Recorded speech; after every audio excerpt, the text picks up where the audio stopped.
¿Qué tal? ¿Cómo están? Buen mediodía para todos. Un placer de reencontrarnos con todos ustedes para compartir a lo largo de esta hora las noticias. Lu, ¿cómo estás? Muy bien, Ro, bienvenida. El saludo Gracias. para ti y para todos. Exactamente, ya cerrando el año, Exacto. Pero no por eso hay menos información. Al contrario, hay mucha. Exacto, totalmente. Por eso mismo compartimos con todos ustedes los titulares más trascendentes a esta hora.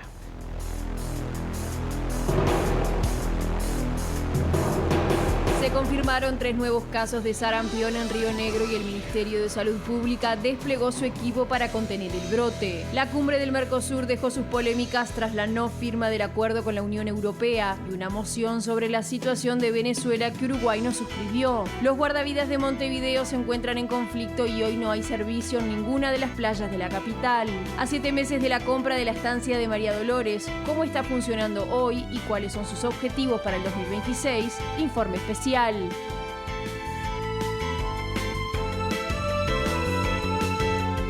Y continúan las repercusiones tras la cumbre del Mercosur de presidentes en Foz de Iguazú y hay novedades. Exactamente, por eso ya contactamos a Rosario Lema. ¿Cómo estás, Ro? Buen mediodía. Buen mediodía, ¿qué tal? Sí, porque tras esa cumbre, tras esa nueva postergación después de más de 20 años para suscribir este acuerdo entre la Unión Europea y el Mercosur, el presidente de la República, Yamandu Orsi, dijo en Foz de Iguazú que estaba totalmente decepcionado, desilusionado, porque no se había alcanzado, porque no habían asistido a esta cumbre de presidentes y jefes de Estado del Mercosur como se había anticipado por parte de las propias autoridades europeas. No asistieron a esta ciudad de Brasil y bueno, no se suscribió este acuerdo. El mandatario, a la vez de que señalaba que estaba desilusionado, hizo especial hincapié en la necesidad de modernización del bloque regional, a la vez en que dijo que Uruguay va a permanecer dentro del mismo. En ese marco quisiera reafirmar que la modernización del bloque, orientada a su fortalecimiento, a mejorar su eficiencia y a alinearlo con los desafíos que plantea nuestra agenda externa, resulta no solo oportuna, sino claramente necesaria para poder repotenciarlo. La cumbre de jefes de Estado y de Gobierno del Mercosur se llevó a cabo en Foz de Iguazú, en Brasil, y culminó con la postergación del acuerdo con la Unión Europea y la crítica situación de Venezuela como temas principales. El presidente Yamandu Orsi reafirmó la plena pertenencia de Uruguay al grupo de países sudamericanos, así como su firme voluntad de contribuir a la consolidación como la plataforma estratégica que Uruguay siempre ha aspirado tener para su inserción internacional. El presidente Orsi repitió la postura de Uruguay respecto al atraso en la firma del acuerdo del bloque sudamericano con la Unión Europea. En materia de relacionamiento externo, expresamos nuestra desilusión de no poder hoy estar firmando el acuerdo entre Mercosur y Unión Europea, tal como estaba previsto. Pero no fue posible por la falta de consensos internos en la Unión Europea. Uruguay quedará a la espera de que el bloque europeo finalice sus trámites internos para que posteriormente la presidencia pro tempore, en coordinación con los estados parte de Mercosur, evalúen los próximos pasos a dar para la firma de este tan importante acuerdo y esperado. Orsi afirmó que Uruguay concibe al Mercosur como mucho más que un acuerdo comercial y subrayó que el bloque regional representa un resguardo para el pleno goce de los derechos humanos, las libertades fundamentales y la democracia. Ahí teníamos entonces palabras del presidente de la República, quien también se manifestó esta mañana aquí en Montevideo en torno a esta postergación de la firma del acuerdo. Fue el canciller Mario Lubetkin, que integró la delegación que estuvo acompañando al presidente de la República, conjuntamente con el embajador uruguayo en Brasil, Rodolfo Noboa, también ex canciller. Lubetkin dijo, bueno, ahora esta resolución que se adoptó por parte de los miembros del bloque regionales, no se fija nueva fecha para un próximo encuentro. Se había manifestado a mediados del mes de enero, sin embargo dijo no, primero que resuelvan los problemas los países europeos, se pongan de acuerdo y luego que ellos digan cuándo se va a estar firmando. No podemos estar satisfechos con este Mercosur que expresa las líneas de juego de un escenario que ya no existe más. Por eso el presidente Orsi habló de la necesidad de modernizar el Mercosur, por eso el presidente Orsi habló de la necesidad de repotencializar el Mercosur pensando al futuro. Hay una actitud nuestra, la actitud nuestra fue, no vinieron. Entonces nuestro mensaje a Europa fue, amigos europeos, pónganse de acuerdo, cierren el acuerdo entre ustedes, en la fecha que sea.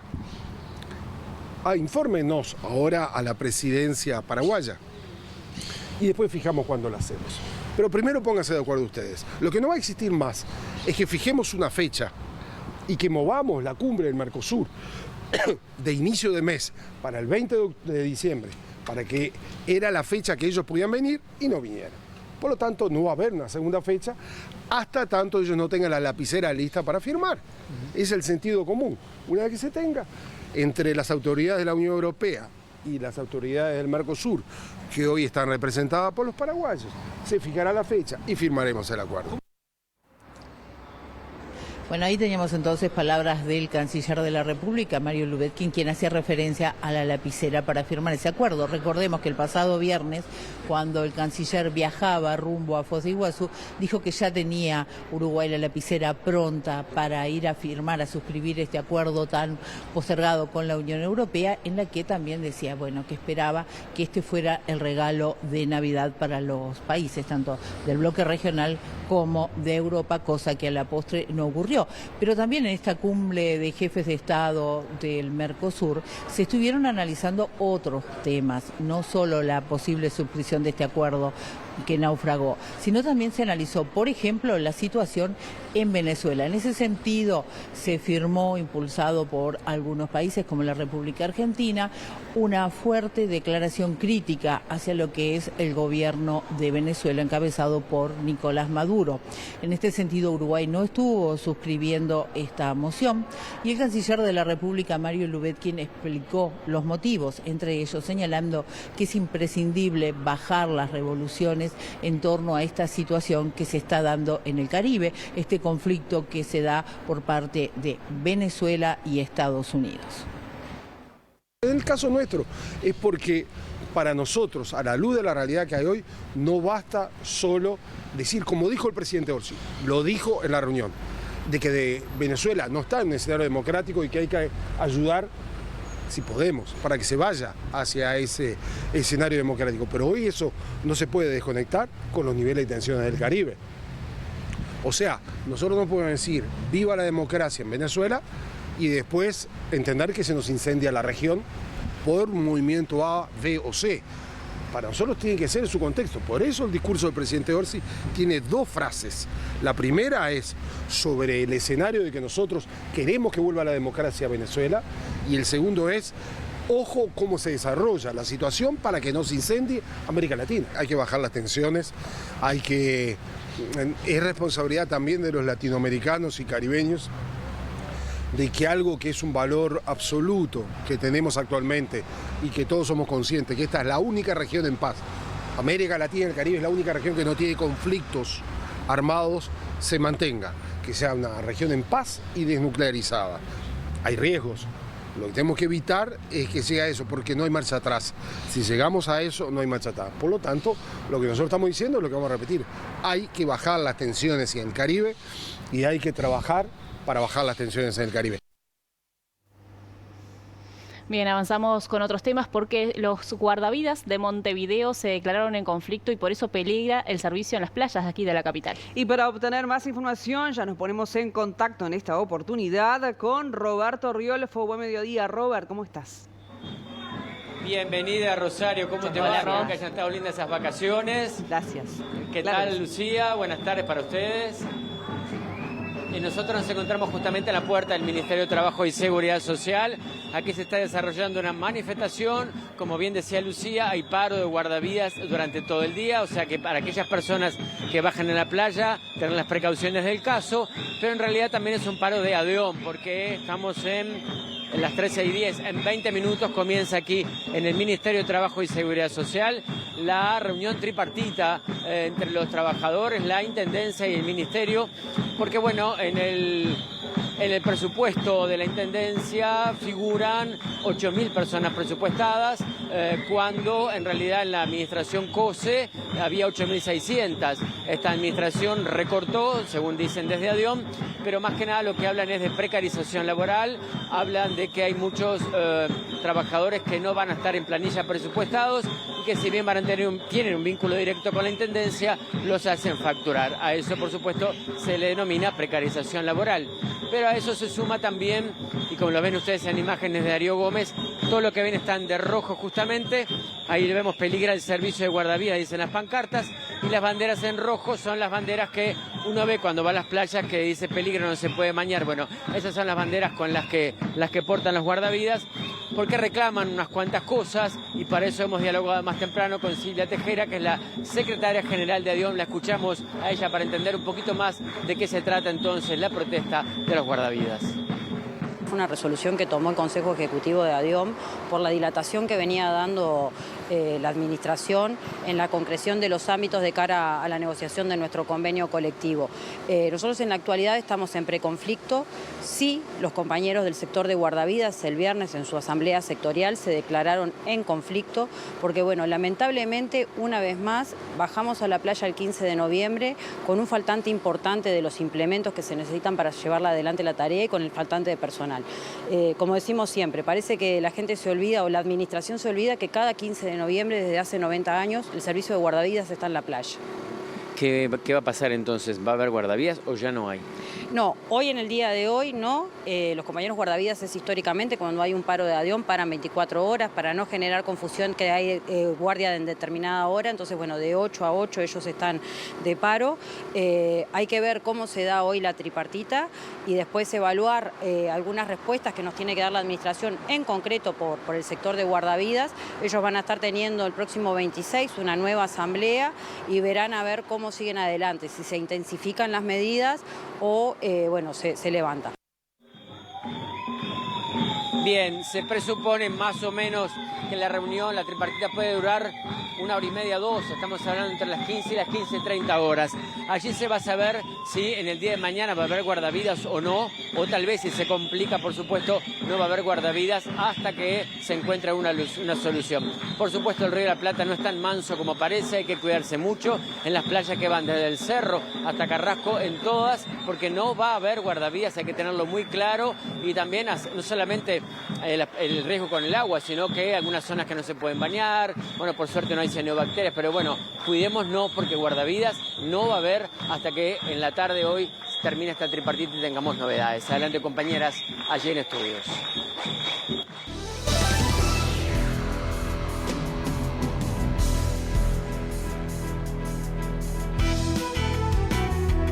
El Ministerio de Salud Pública confirmó 3 nuevos casos de sarampión en Fraiventos, en Río Negro, de los cuales 2 personas afectadas son personal de salud. Un equipo de la cartera viaja hoy al departamento para reunirse con el SECOED y así analizar la situación.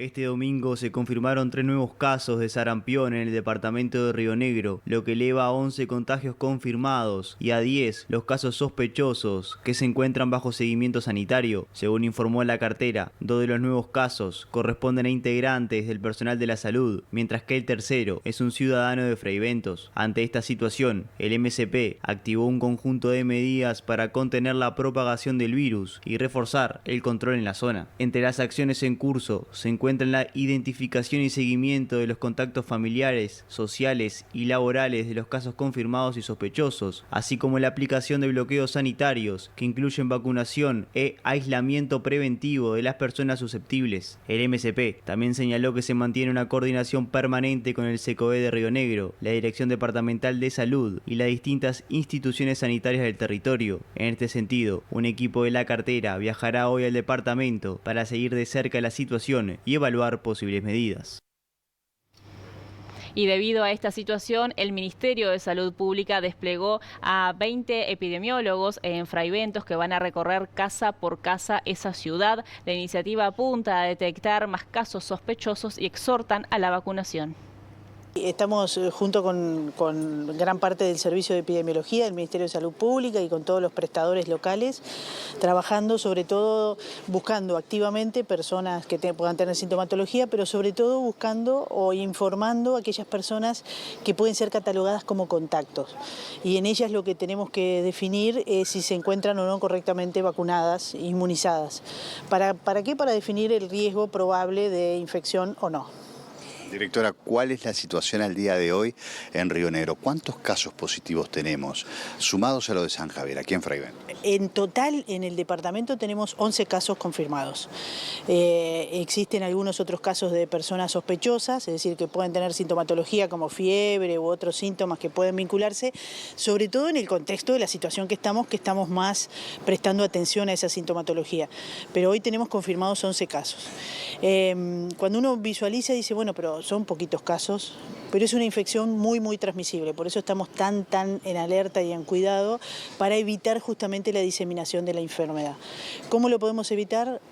Principalmente con la vacunación adecuada. Por eso estamos insistiendo en esto y también lo podemos evitar evitando que aquellas personas infectadas o potencialmente en riesgo de estar infectadas tomen contacto con otros. ¿Los casos de Fraiventos tienen nexo entre sí todos? Sí, en este contexto todavía lo estamos catalogando como parte del brote inicial. ¿Por qué? Porque los casos que se diagnosticaron en el ámbito de la salud tuvieron contactos o en el camino asistencial de la persona que estuvo ingresada, que se había diagnosticado de San Javier, han tenido contacto, por lo tanto son parte del mismo brote.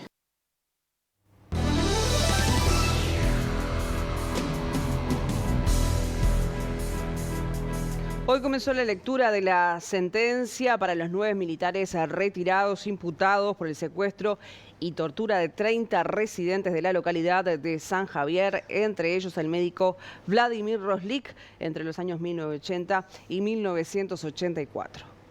Antes de empezar esta histórica audiencia judicial que va a demandar varias horas, hablamos con Mari Zabalkin, la viuda del médico Vladimir Roslik, que estuvo entre las personas que fueron secuestradas. A Roslik posteriormente lo asesinaron por tortura en el batallón Rincón de Infantería Mecanizada número 9 de la ciudad de Fraiventos. Muy especial. Bueno, se vive que hace 2 noches que no duermo, pero bueno, por la expectativa. Pero bueno, hay que tener fe, hay que tener confianza y bueno. Veremos qué pasa, si realmente existe la justicia, veremos justicia hoy. Yo por supuesto que lo deseo de alma, ¿no? Porque a nosotros nos han cambiado la vida, la familia, la salud, todo. Y ya pasaron 40 años, ¿no? Yo ya estoy rumbo al cementerio, como quien dice, y la seguimos peleando, ¿no? Sí. ¿Y qué reflexión te genera que 40 años después y un poco más también de la muerte de Vladimir Roslik se llegue a una instancia judicial? Ha pasado mucho tiempo. Sí, es algo como insólito, muy insólito esto, pero bueno, más vale tarde que nunca. Yo, según las enseñanzas de mi madre, siempre me decía que hay que perseverar para triunfar y hay que seguir las cosas y no hay que dejarlas por el camino. Y quiero destacar que por suerte conocimos al doctor Chargoña y también al fiscal Ciudad. Especializado en crímenes de lesa humanidad. Que hemos trabajado muchísimo, nos han tratado muy bien, han ido a San Javier, que nunca en los 40 años nadie fue a San Javier. El Poder Judicial recibió en el presupuesto quinquenal el 6% de lo solicitado. El presidente de la Suprema Corte de Justicia, John Pérez, dijo a modo de ejemplo que tenían previsto instalar 24 juzgados de género y solo podrán instalar 2. La verdad que el presupuesto fue bastante decepcionante lo que nos dieron. De todo lo que pedimos nos dieron el 6% solo de lo que pedimos. Pudimos obtener solo los 3 juzgados de Ciudad del Plata, que es una necesidad impostergable que venimos pidiendo hace tiempo, y un juzgado de género en el año 27. 2 juzgados, porque son dobles los juzgados de género en el año 27. Y el otro gran logro fueron algunos artículos sin costo, como el divorcio, eliminar la consulta penal, que no significa ahorro, y sobre todo derogar el artículo que nos ponía más impedimentos todavía del presupuesto pasado, para manejar nuestros recursos, que teníamos que pedir autorización al Ministerio de Economía y Finanzas, que generalmente la daba, pero si un día decía que no, de nuestra plata no podíamos disponer. De los pedidos todos son importantes. ¿Cuáles han quedado por el camino que usted dice, bueno, con esto podríamos haber mejorado? Bueno, estábamos pidiendo 24 juzgados de género y nos dieron 2. Por ejemplo, estábamos pidiendo por la Oficina de Salud Laboral Estamos pidiendo para custodia en las sedes, no para nosotros, para las sedes. Estábamos pidiendo que se actualizaran los gastos de limpieza, porque como no se actualizan, tenemos que sacar dinero de otros lados para poder hacer frente a cuando sube el laudo de la limpieza, ¿no?